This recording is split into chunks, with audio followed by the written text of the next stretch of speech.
நாடும் எடும் நிகழ்ச்சிக்கு உங்களை அன்புடன் வரவேற்பது உமா. நாளேடுகளில் வெளிவந்துள்ள சில முக்கிய செய்திகள் குறித்தும் அதனுடைய அரசியல் சமூக பின்னணிகள் குறித்தும் இந்த நிகழ்ச்சியில் நாம் பேச இருக்கிறோம். நம்ம அரங்கிற்கு சிபிஐயை சேர்ந்த திரு லெனின் அவர்களும் எழுத்தாளர் மனுஷபுத்திரன் அவர்களும் வந்திருக்கிறார்கள். அவர்களுடைய கருத்துக்களை நாம் கேட்கலாம். வணக்கம் சார். வணக்கம் சார். வணக்கம். அதாவது வண்டலூருக்கு இன்றைக்கு பிரதமர் மோடி அவர்கள் ஒரு நலத்திட்ட விழாவை தொடங்கி வைப்பதற்காக வருகிறார். அதுல அவருடைய கூட்டத்திற்கு மக்களை அழைத்து வருவதற்கு இலவச வாகனங்களை ஏற்பாடு செய்யுமாறு ஆர்டிஓக்களுக்கு அதிமுக அரசு உத்தரவிட்டிருக்கிறது அப்படின்னு ஒரு செய்தி நம்ம பார்க்கிறோம். ஏற்கனவே இன்னொரு செய்தி என்னன்னா, அவர் இறங்குவதற்காக அந்த ஹெலிபேட் அமைப்பதற்கு நீர்நிலைகளை தூர்த்து அதில் ஹெலிபேட் அமைத்திருக்கிறார்கள். ஏற்கனவே எங்க குடிநீர் கொஞ்சம் தலைவிரிச்சாடுது. இந்த நிலையில் இப்படி ஒரு செய்தியை நம்ம பார்க்கிறோம். உங்களுடைய ஹெலிபேட் அமைப்பதற்காக நீர்நிலைகளை மூடுவது, விளைநிலங்களை நாசமாக்குவது, இதெல்லாம் நம்முடைய முன்னாள் முதலமைச்சர் ஜெயலலிதா அவர்களுக்காக மேற்கொள்ளப்பட்ட ஒரு வழிமுறை. ஆனால் இப்பொழுது ஜெயலலிதாவிற்கு எதிராக அதிமுகவினர் மோடியை தலைவராக ஏற்றுக்கொண்டிருக்கிறார்கள். அதிமுகவினுடைய தலைவர் இப்பொழுது நரேந்திர மோடி அவர்கள் தான். எடப்பாடி பழனிசாமியோ ஓபிஎஸ்ஓ யாரும் கிடையாது. அப்படிப்பட்ட நிலையில் தங்கள் தலைவிக்கு என்ன விதமான ஏற்பாடுகளை அவர்கள் செய்வார்களோ அந்த விதமான ஏற்பாடுகளை அவர்கள் செய்கிறார்கள் என்று நாம் புரிந்து கொள்ள வேண்டும். அவருடைய கட்சித் தலைவர் எப்பொழுது இடையாற்றில் வந்தாலும் அவர்கள் அதை செய்வார்கள். இப்பொழுதும் அதிமுகவுடைய கட்சித் தலைவர் வருவதற்கு அதே பாணியில் அவர்கள் இதை செய்து கொண்டிருக்கிறார்கள். இன்னொன்று, இந்த மக்களை அழைத்து வருவது என்கிற விஷயத்தை நாம் பார்க்கிற போது எனக்கு தெரிந்து தமிழ்நாட்டில் மோடி அளவிற்கு வெறுக்கப்பட்ட ஒரு பிரதமர், ஒரு தலைவர் யாருமே கிடையாது. பொதுவாக தமிழர்கள் சகிப்புத்தன்மை மிக்கவர்கள். நீங்கள் பார்த்தீர்கள் என்று சொன்னால், தமிழர்களுடைய வரலாற்றை எடுத்து பார்த்தால், நீங்கள் இந்த அளவிற்கு ஒருவர் மீது வெறுப்பை, கோபத்தை, ஆத்திரத்தை தமிழர்கள் யார் மீதும் காட்டியதாக வரலாறு கிடையாது அவர்கள். ஆனால் இது தொடர்ச்சியாக தமிழகத்தில் நடந்து கொண்டிருக்கிறது. அதாவது தமிழ்நாட்டை பொறுத்த வரைக்கும் அன்பாப்புலர் லீடர் என்பதற்கு ஒரு உதாரணம் இருக்க வேண்டும் என்றால் நரேந்திர மோடி அவர்கள் தான். அதாவது மோடி அலை இந்தியா முழுக்க வீசியது என்று சொல்லிய காலத்திலேயே கூட கடந்த நாடாளுமன்ற தேர்தலின் போதோ அல்லது சட்டசபை தேர்தலின் போது அவர் பிரச்சாரத்திற்கு வந்த போதோ தமிழ்நாட்டில் எந்த விதமான ரெஸ்பான்ஸ் எதுவுமே அவருக்கு இல்லை. எதிர்ப்புகள் தான் மேலும் வந்தன. ஆனால் கடந்த 5 ஆண்டுகளில் அடுக்கடுக்காக தமிழகத்திற்கு செய்த துரோகங்கள் மட்டுமல்ல, தமிழகத்தை இந்தியாவினுடைய ஒரு பகுதியாகவே கருதாது. ஆனால் இங்கிருந்து அவர்களுக்கு வாக்குகள் வேண்டும், இங்க இருக்கக்கூடிய கட்சிகளை உடைத்து அதில் தங்களுக்கு உறவுகள் வைத்துக் கொள்ள வேண்டும். ஆனால் தமிழகத்திற்கு தேவையான ஒரு சிறு துரும்பை கூட கிள்ளி போட்டது மட்டுமல்ல, திட்டமிட்ட வகையில் தமிழகத்தை புறந்தள்ளி ஒதுக்கி தமிழகத்தை ஒரு பின்தங்கிய மாநிலமாக மாற்ற வேண்டும் என்பதற்காக எல்லாவற்றையும் செய்த அரசு இந்த மோடி அரசு. அப்படிப்பட்ட ஒரு சூழ்நிலையில் யார் வருவார்கள் இந்த கூட்டத்தில்? அப்படி இருக்கிற போது அதிமுகவினுடைய வாக்கு வங்கியின் மீது எப்படி தான் சவாரி செய்ய முடியும் என்று பாஜக இன்றைக்கு ஒரு கூட்டணியை அமைத்திருக்கிறதோ, அதே போல அதிமுக ஜெயலலிதாவினுடைய கூட்டத்திற்கு எப்படி ஆட்களை அழைத்து வருவார்களோ அதே போல இப்பொழுது மோடியினுடைய கூட்டத்திற்கு ஆட்களை அழைத்து வருகிறார்கள். அதே அரசு எந்திரம் பயன்படுத்தப்படுகிறது, ஆர்டிஓக்கள் பயன்படுத்தப்படுகிறார்கள் என்று சொன்னால் ஒன்று மட்டும் தெளிவாக தெரிகிறது.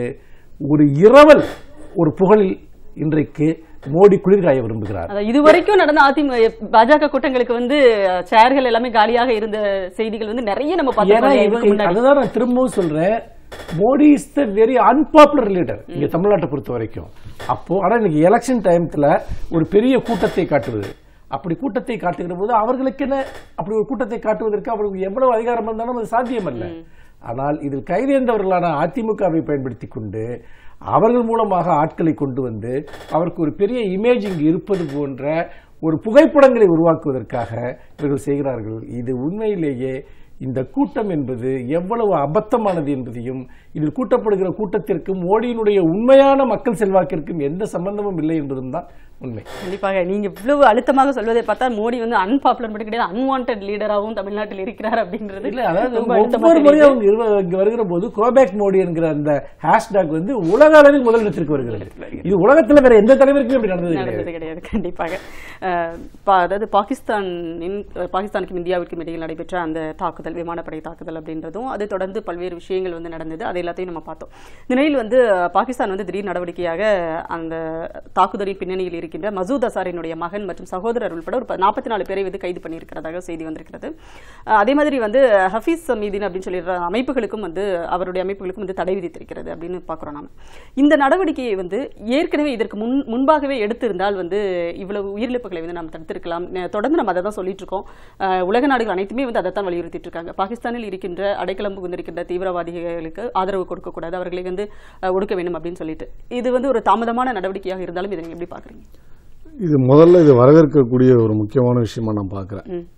பயங்கரவாதம் எந்த ரூபத்தில் வந்தாலும் அதை எதிர்கொள்ள வேண்டும், உலக சமூகம் அதுக்கு எதிராக இருக்க வேண்டும் என்பதுதான் நம்ம கருத்து. பாகிஸ்தானில் பல பிரச்சனைகள் காரணமாக அங்கு பாகிஸ்தான் பயங்கரவாதத்தை வளர்க்கிறது என்பதை விட அமெரிக்கா ஊக்கமளித்து வளர்த்தது என்பதுதான் உண்மை. அந்த உண்மையை பாஜக கண்டே கொள்ளாது. தாலிபானை வளர்த்தது யார், ஒசாமா பின் லேடனை வளர்த்தது யார்? இன்றைக்கு உலகம் முழுவதும் இருக்கிற பயங்கரவாதத்தின் மொத்த ஊற்றுக்கண்ணே அமெரிக்கா தான். அமெரிக்கா ஊட்டி வளர்க்காத ஒரு பயங்கரவாதம் உலகத்தின் எந்த நாட்டிலும் இல்லை. எனவே அந்த அடிப்படையில் பார்க்கிற போது இந்த பயங்கரவாதத்தினுடைய மூல ஊற்று அங்கிருந்து தான் வருகிறது, அவர்களுக்கான உதவி எல்லாமே.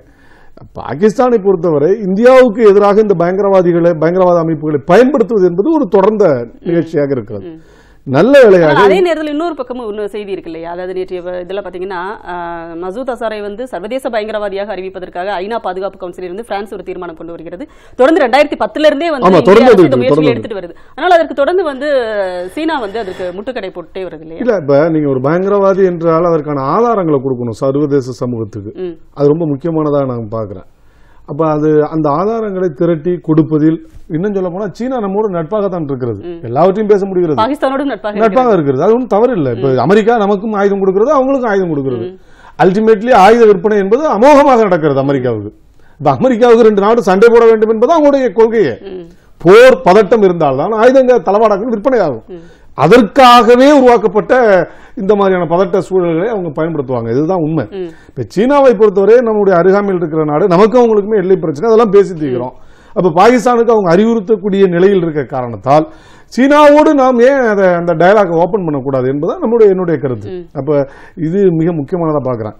இப்ப பாகிஸ்தானை பொறுத்தவரை ஒரு நல்லெண்ண அடிப்படையில் பயங்கரவாதத்தை வேற இருக்க வேண்டும் என்கிற முடிவுக்கு வந்திருக்கிற காரணத்தால் இப்படிப்பட்ட நடவடிக்கை வரும்போது அதை முதலில் நாம் வரவேற்க வேண்டும். இதுக்கு நீங்க என்ன வேணாலும் சொல்லலாம். இப்ப நீங்க கூட சொன்னீங்க எல்லை தாண்டி போய் சர்ஜிக்கல் ஸ்ட்ரைக் மாதிரி இப்போ ஒரு அட்டாக் நடந்தது. அது அட்டாக்கே இல்லை என்பதுதான் பிபிசி உட்பட எல்லாமே இதை காட்டியிருக்கு. இன்னும் சொல்ல போனா மரத்துல குண்டெறிந்து விட்டு 300 பேர் இறந்து போனதாக இங்கே சொல்லிட்டு இருக்காங்க. தேர்தலுக்காக இதை பயன்படுத்துகிறார். இதுவரையிலையும் படை வீரர்களுடைய வீரத்தை குறிப்பிட்ட கட்சி ஒரு தேர்தலுக்காக பயன்படுத்திய வரலாறு இந்தியாவில் இப்போதான் மிக மோசமான ஒன்றாக நான் பார்க்கிறேன். உங்களுக்கு தெரியும், இதே படை வீரர்களை உள்நாட்டு கலவரங்களை அடக்க பயன்படுத்திய போது குமாரமங்கலம் என்பவர் தலைவராக இருந்தார், முப்படை தளபதியாக இருந்தார். அப்ப அந்த தளபதியை கேட்டபோது உள்நாட்டு கலவரங்களை அடக்குவது ராணுவத்தின் அதிகாரம் இல்லை, அது நீங்க காவல்துறை பயன்படுத்த வேண்டும் என்று மறுத்த வரலாறும் உண்டு.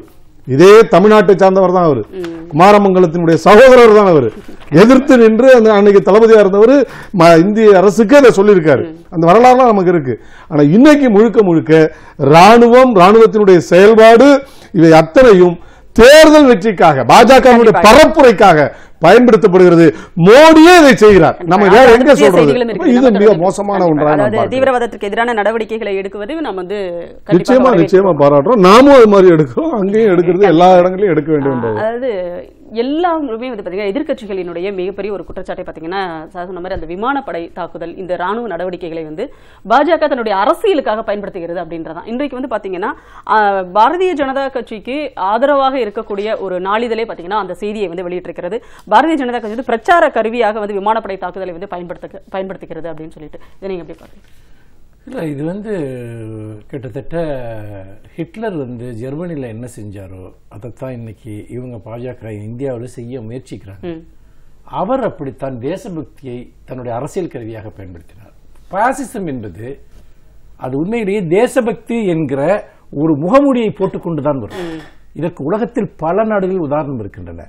ஏனென்று கேட்டால் அதனுடைய அர்த்தம் என்னவென்றால், நீ கேள்வி கேட்காது, உனக்கு பேசுவதற்கு உரிமை கிடையாது, சந்தேகிப்பதற்கு உரிமை கிடையாது. மிகப்பெரிய துரதிர்ஷ்டம் என்னவென்று சொன்னால், இந்த பாதையில் இந்தியாவினுடைய பல தேசிய ஊடகங்களும் கூட பயணிக்கின்றன என்பதுதான். எப்படி ஒரு கட்சியைச் சேர்ந்த ஒருவர் ராணுவ உடுப்பை போட்டுக்கொண்டு வாக்கு சேகரிக்கலாம்? இந்த கட்சி அதை செய்கிறது. ராணுவ உடுப்பை நீங்கள் அரசியல் ஆதாயத்திற்காக நீங்கள் பயன்படுத்துகிறீர்கள் என்று சொன்னால், இதே வேலையை ஒவ்வொருவரும் செய்ய ஆரம்பித்தால் என்ன ஆகும்? அப்படி பார்க்கிற போது, அதாவது ஒரு கட்சி என்பது வேறு, ஒரு நாட்டினுடைய ராணுவம் அரசு அதிகாரம் என்பது வேறு. ஆனால் இவர்கள் என்ன செய்தார்கள் என்றால், இதுதான் மிக மிக ஒரு கவலைப்படக்கூடிய ஒரு விஷயம். ஏற்கனவே நீதித்துறைக்குள் இவர்கள் தலையிட்டை கொண்டு வந்து அதற்குள் தங்களுடைய மனம் போன போக்கில் ஆட்டி பிடிக்கக்கூடிய தன்மை, வழக்குகளை எந்தெந்த நீதிபதிகளை விசாரிக்க வேண்டும் என்பது வரைக்கும் கூட இவர்கள் வந்துவிட்டார்கள். சிபிஐயில் என்ன நடந்திருக்கிறது நமக்கு தெரியும். அதே போல ரிசர்வ் வங்கி அதில் என்ன நடந்திருக்கிறது என்பது நமக்கு தெரியும். இப்படி ஒவ்வொன்றாக நிதி கமிஷன் அதை இவர்கள் எப்படி சீர்குலைத்தார்கள் என்பது நமக்கு தெரியும். பல்கலைக்கழகங்கள் இருக்கக்கூடிய நியமனங்கள் எல்லாவற்றிலும் கவர்னர்கள் எல்லா ஜனநாயக அமைப்புகளையும் அடித்து, தேர்தல் ஆணையம் முக்கியமாக நாம் பார்க்க வேண்டியது அடித்து தகர்த்தது போல அதை பொலிட்டிசைஸ் பண்ணுவது, அதுதான் முக்கியம். அதாவது ஒரு அமைப்பை தகர்ப்பது என்றால் அதை தன்னுடைய அரசியல் நோக்கங்களுக்காக கீழ்ப்படுத்துவது. இதனுடைய அடுத்த கட்டமாக நான் ராணுவத்தை இன்றைக்கு இவர்கள் அரசியல் மயப்படுத்துகிறார்கள், தங்களுடைய அரசியலுக்கு கீழ் கொண்டு வருகிறார்கள். இப்பொழுது இவர்கள் ராணுவத்தை தங்கள் அரசியலுக்கு பயன்படுத்துகிறார்கள். நாளைக்கு ராணுவம் தங்களுக்கான அரசியலாக இதையெல்லாம் எடுத்துக்கொள்ள ஆரம்பித்தால் இந்த நாடு என்ன ஆகும்? இன்னொரு பாகிஸ்தானாக மாறும். இன்னும் பல லத்தீன் அமெரிக்க நாடுகள் நடப்பது போன்று நடக்கும். அப்படி என்று சொன்னால் மிக மிக ஆபத்தான ஒரு பாதையில் இந்த நாட்டை அவர்கள் கொண்டு செலுத்திக் கொண்டிருக்கிறார்கள். ராணுவத்திற்கு கட்டுப்பாடுகளே இல்லாத அளவுக்கு இதில் இருக்கக்கூடிய அபாயத்தை இவர் உணர்ந்திருக்கிறார்கள். நீங்கள் நம் பாகிஸ்தான் நமக்கு இவ்வளவு பெரிய பிரச்சனையா இருக்குது நீங்கள் சொல்கிறீர்கள் அல்லவா? இன்றைக்கு பாகிஸ்தானில் இந்தியாவோடு சமாதானம் செய்து கொள்ள வேண்டும் என்று விரும்பிய, அதாவது பூட்டோ அவர்கள் காலத்திலிருந்து பல தலைவர்கள் முயன்றிருக்கிறார்கள். ஆனால் அப்படி சமாதானத்திற்கு வர முடியாத அளவிற்கு அங்கு ராணுவத்திற்கு இருந்த சுதந்திரம், அவர்கள் செய்வது நினைத்ததையெல்லாம் செய்யக்கூடிய அந்த தன்மை அங்கு இருந்ததால் தான் ஜனநாயக ரீதியாக தேர்ந்தெடுக்கப்பட்ட தலைவர்கள் கூட அன்றைக்கு ராணுவத்தை கட்டுப்படுத்த முடியாத நிலை அங்கு ஏற்பட்டிருக்கிறது. அப்படி இருக்கிற போது ஒரு தேர்ந்தெடுக்கப்பட்ட ஒரு ஜனநாயக அரசினுடைய வழிகாட்டுதலின் கீழ் தான் ஒரு அரசு செயல்பட வேண்டிய ஒரு கட்சியினுடைய அரசியல் நோக்கங்களுக்காக அல்ல. இவர்கள் ராணுவத்தை இன்றைக்கு பயன்படுத்துகிறார்கள். இது இந்த நாட்டினுடைய ஜனநாயகத்திற்கும் அரசியல் சாசனத்திற்கும் எதிர்காலத்தில் பேரழிவை கொண்டு போகக்கூடிய ஒரு அழிவுப்பாதையை இவர்கள் திறந்து விடுகிறார்கள் என்பதுதான் உண்மை.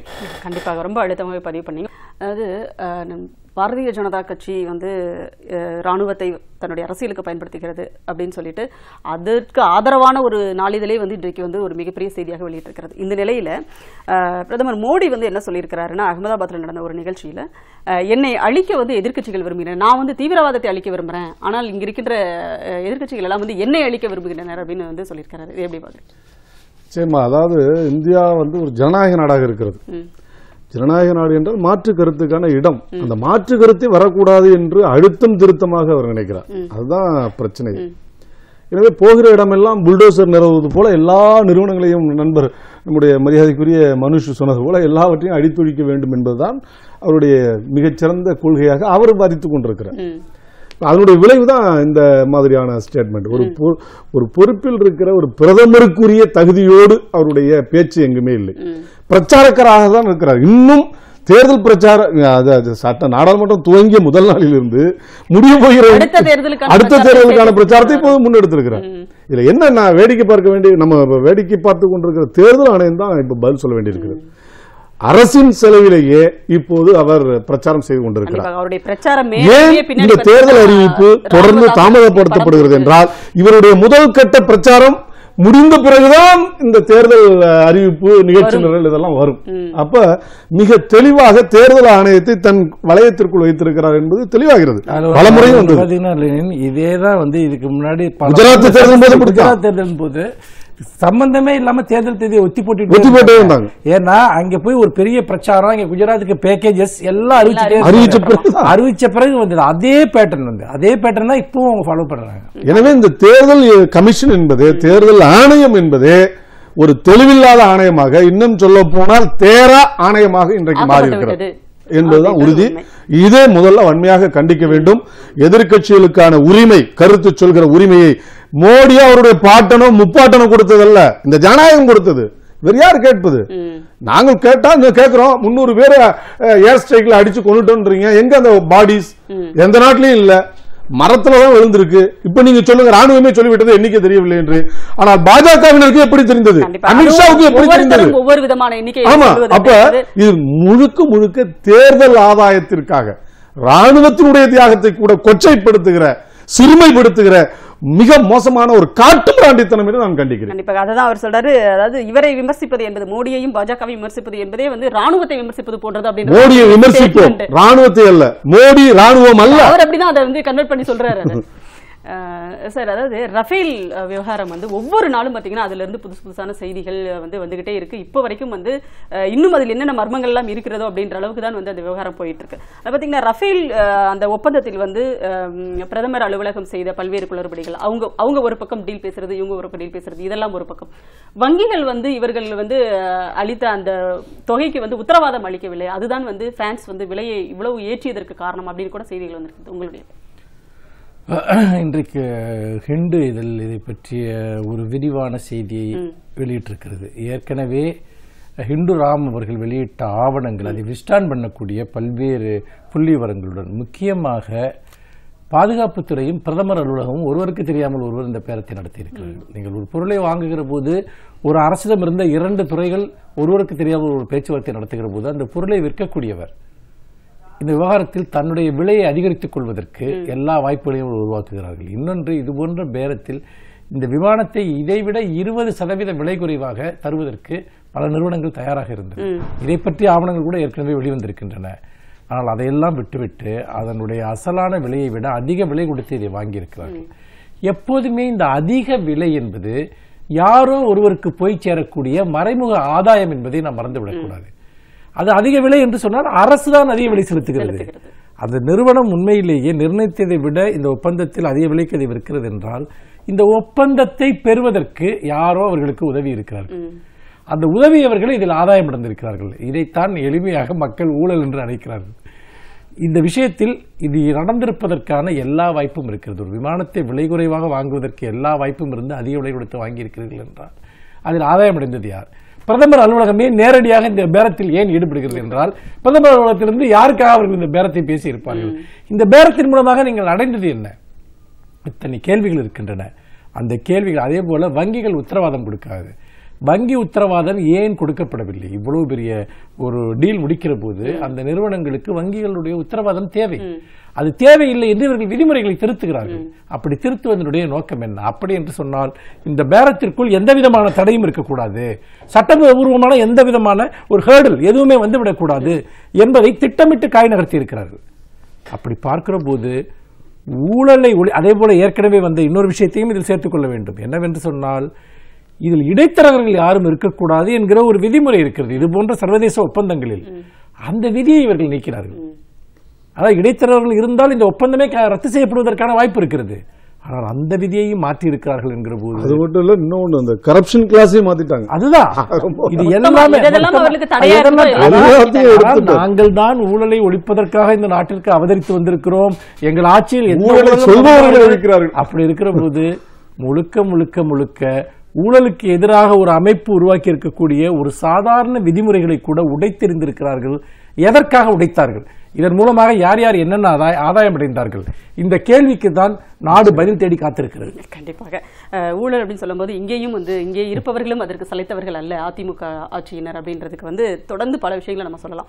இன்னைக்கு பார்த்தீங்கன்னா கழிவுநீர் அகற்றுகின்ற அந்த டெண்டரில் கூட மிகப்பெரிய ஒரு ஊழல், கிட்டத்தட்ட 40 கோடி ரூபாய் அளவிற்கு ஊழல் நடைபெற்றிருப்பதாக செய்தி வந்திருக்கிறது. அதில் என்னன்னா அது எந்த துறையின் கீழ் வருகிறதோ, உள்ளாட்சி துறையின் கீழ் தான் இதெல்லாம் வரும். அந்த துறை அமைச்சர் தான் இந்த டெண்டரில் நேரடியாக ஈடுபடுகிறார். ஒரு விஐபியை நீங்கள் ஒரு நட்சத்திர ஹோட்டலில் சந்தித்தால் தான் டெண்டர் கிடைக்கும் அப்படின்ற ஒரு சூழலை உருவாக்கி வச்சிருக்காங்க. முதல்ல சென்னை மாநகரத்தில் உருவாகிற கழிவு நீரில் 50% 50 விழுக்காடு தான் சுத்திகரிக்கப்படுகிறது. மீதி எல்லாம் நீர்நிலைகள் தான் விடப்படுது. அதனாலதான் எல்லாமே மாசடைந்து கிடக்கிறது, மிகப்பெரிய அபாயமாக இருக்கிறது.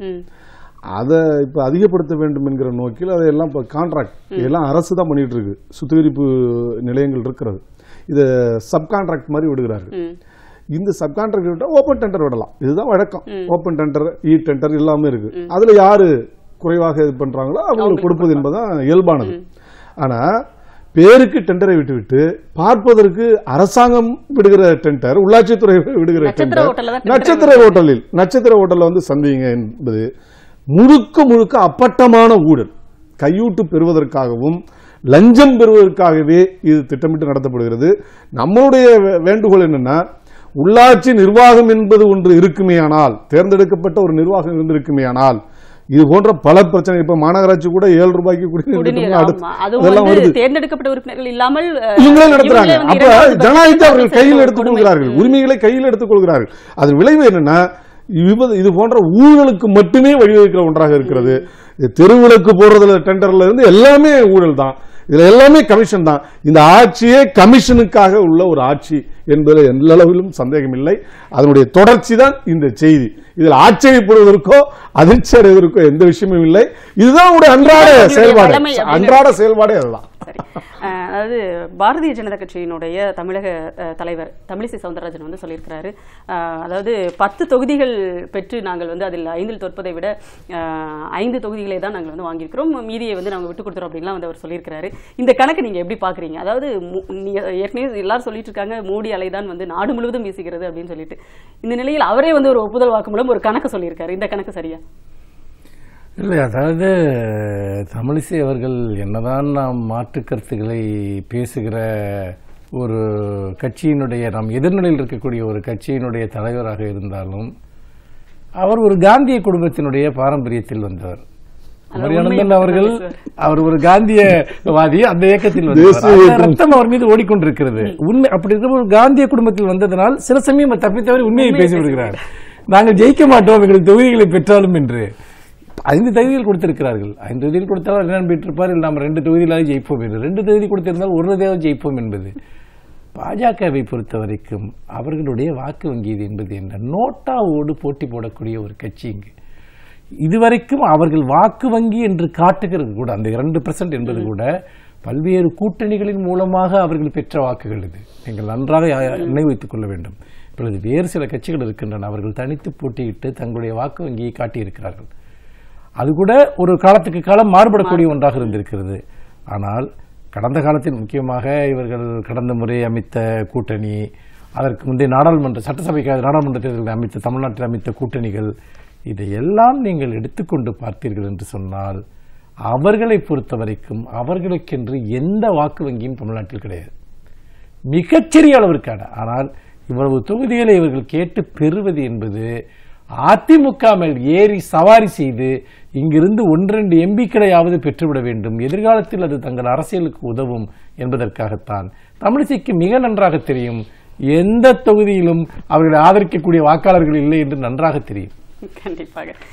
அதாவது ஆறுமுகசாமி ஆணையத்துக்கு வந்து மருத்துவ அறிவு இல்லை அப்படின்னு சொல்லிட்டு அப்போலோ மருத்துவமனை ஒரு குற்றச்சாட்டை நீதிமன்றத்திலேயே வந்து சொல்லியிருக்கிறது. ஏனென்றால் அதாவது ஜெயலலிதா சாப்பிட்ட அந்த உணவு இட்லிக்கான தொகை அப்படின்னு சொல்லிட்டுலாம் வந்து ஒரு செய்தியெல்லாம் வந்தது இல்லையா? இது வந்து எப்படி வந்து நாளிதழ்களை வெளிவந்தது?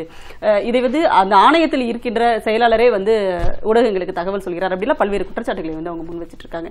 இப்ப இவங்க சொல்றதை பார்த்தா ஆறுமுகசாமி ஆணையமே வந்து முதலில் இருந்து ஆரம்பிக்கணும், இப்ப செஞ்சது எல்லாமே தவறு அப்படின்ற மாதிரி கொண்டு வந்துருவாங்களா? அதாவது இந்த இவர் பரோட்டா சூரி சொல்வார்ல, கோட்டெல்லாம் அள்ளி நான் முதல்ல இருந்து சாப்பிடுறேன் அப்படின்ற மாதிரி.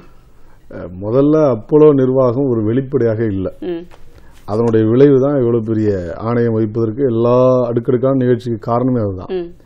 அப்போலோ நிர்வாகத்தினுடைய வெளிப்படைத்தன்மை, ஏன்னா ஒரு பேஷண்ட் மாநிலத்தினுடைய முதல்வர் அது குறித்த அறிக்கைகளை அவ்வப்போது உண்மையை சொல்லியிருக்க வேண்டும். எல்லாமே சந்தேகமாக இருக்குது. அப்போலோ நிர்வாகத்தை பொறுத்தவரை அங்க இருந்த சிசிடிவி அது கூட ஒதுக்கப்பட்டிருக்குன்னா என்ன எனக்கு ஒன்றும் புரியல. ஒரு Z+ பாதுகாப்பில் உள்ள ஒரு முதலமைச்சர், அவருக்கு எந்த பாதுகாப்பு நடவடிக்கையும் இல்லாமல் எந்த விதமான இதுவும் அறிவிப்பும் அவருடைய மூடமந்திரமாக நடந்திருக்கிறது. ஆணையத்தின் மீது வந்து ஆமா, அப்படி வருகிற போது ஆணையம் சில விஷயங்களை சுட்டி காட்டுகிறது. ஆணையம் மூலமாக இது வெளியாயிருக்கா அப்படின்னா அது சப்ஜெக்ட் டு அனலைஸ், அது பார்க்க வேண்டிய விஷயம். ஆனால் இன்றைக்கு ஊடகங்களில் பல செய்திகள் வந்துகிட்டே இருக்கு, பல தகவல்கள் வந்துகிட்டு இருக்கு. ஆணையம் வந்து விசாரிக்கிற போது அதுக்கு ஒத்துழைக்கணும், ஒரு நிர்வாகம் என்கிற முறை ஒத்துழைக்க வேண்டும். நீங்க சொன்ன பல செய்திகள்ல இன்னொரு செய்தியும் வந்திருக்கு, அம்மாவுக்கு வந்து அல்வா கொடுத்தே சாப்பிடுச்சு இப்படி எல்லாம் CV சண்முகம் சொல்லியிருக்காரு. இதுவரைக்கும் உப்புமா சாப்பிட்டாங்கன்னு சொல்லிட்டு தாங்க, இப்ப பார்த்தா அல்வா கொடுத்து சாப்பிடுச்சிட்டாங்கன்னு சொல்றாங்க. இவர்கள் எல்லோரும் சேர்ந்து மக்களுக்கு கொடுத்து கொண்டிருக்கக்கூடிய அல்வா தான் நாம் பேச வேண்டிய ஒரு விஷயம். என்ன தொடர்ந்து எங்க பக்கம்லாம் அல்வா கொடுப்பது என்று சொன்னால் ஒருவரை பச்சையாக ஏமாற்றுவது என்பதுதான் அதனுடைய அர்த்தம். இவர்கள் எல்லோரும் சேர்ந்து மக்களை ஏமாற்றிக் கொண்டிருக்கிறார்கள். இவர்களுக்குள் வந்து நடந்து கொண்டிருக்கக்கூடிய விஷயங்கள் யார், நான் என்ன கேட்கிறேன்னா, இதெல்லாம் CV சண்முகத்துக்கு இப்போதுதான் தெரியுமா? எந்த சசிகலாவினுடைய காலில் விழுந்து இவர்கள் முதலமைச்சர் பதவியை பெற்றார்களோ, எந்த எடப்பாடி பழனிசாமி அவர்கள் தரையில் தவழ்ந்து சென்று அன்றைக்கு சசிகலாவினிடமிருந்து அந்த பதவியை அவர் பெற்றாரோ அப்பொழுது அவருக்கு அல்வா கொடுக்கப்பட்ட விவகாரம் எல்லாம் தெரியாதா? இப்போதுதான் தெரியுமா? அப்படி என்றால் அன்றைக்கு இந்த கொலைக்கு இவர்களும் உடந்தையாக இருந்தார்களா? இதை இந்த வச்சு உண்மையை இவங்க தெரிந்து கொண்டு புதுசு புதுசா இந்த உண்மையை பேசிட்டே இருப்பாங்க. இவர்கள் தெரிந்து வைத்துக் கொண்டே இந்த அமைச்சர் பதவிகளை அன்றைக்கு பெற்றுக் கொண்டார்களா? இதையெல்லாம் சேர்த்து பேச வேண்டி இருக்கிறது. நாம் கண்டிப்பா கண்டிப்பா. அதாவது கொடநாட்டில் நடந்த கொலைகள், கொடநாட்டில் நடந்த கொலைகளும் இதோடு இணைக்க வேண்டிய விஷயமா இருக்கு. அதனால யாரும் குற்றத்துக்கு அப்பாற்பட்டவர்கள் என்று நாம் முடிவு பெற முடியாது. உங்களுடைய கருத்துக்களை எங்களோட பகிர்ந்து கொண்டமைக்கு இருவருக்கு மிக்க நன்றி. நாடும் எடு நிகழ்ச்சி இத்துடன் நிறைவடைகிறது.